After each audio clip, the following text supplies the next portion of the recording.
జగన్వి హత్య రాజకీయాలు. నేను వైఎస్ఆర్కు పుట్టలేదంట, తెలంగాణలోను వైఎస్ఆర్ పేరుతోనే పార్టీ పెట్టా. మీలాగా యువజన శ్రామిక రైతు పార్టీ అని చెప్పుకోలేదు. వివేకాన్ని చంపింది అవినాష్ రెడ్డి అని జనం నమ్ముతున్నారని చెప్పి షర్మిల అంటా ఉంది.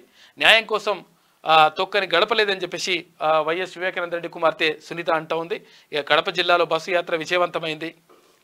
నేను వైఎస్ షర్మిలారెడ్డిని కాదంట, వైఎస్కు పుట్టలేదంట అంటూ పిసిసి అధ్యక్షురాలు వైఎస్ షర్మిల మరోమారు ఆవేదన వ్యక్తం చేశారు. పొద్దుటూరు ఎమ్మెల్యే సైతం తనపై అనుచిత వ్యాఖ్యలు చేశారని వెల్లడించారు. జగన్ జైల్లో ఉంటే ఇదే రాజశేఖర రెడ్డి బిడ్డ 3000 కిలోమీటర్ల పాదయాత్ర చేసింది. ఏడాది పాటు నా బిడ్డలను పక్కన పెట్టి రోడ్డు మీద తిరిగా మునిగిపోయే వైసీపీని నా భుజాన వేసుకుని నడిపాను.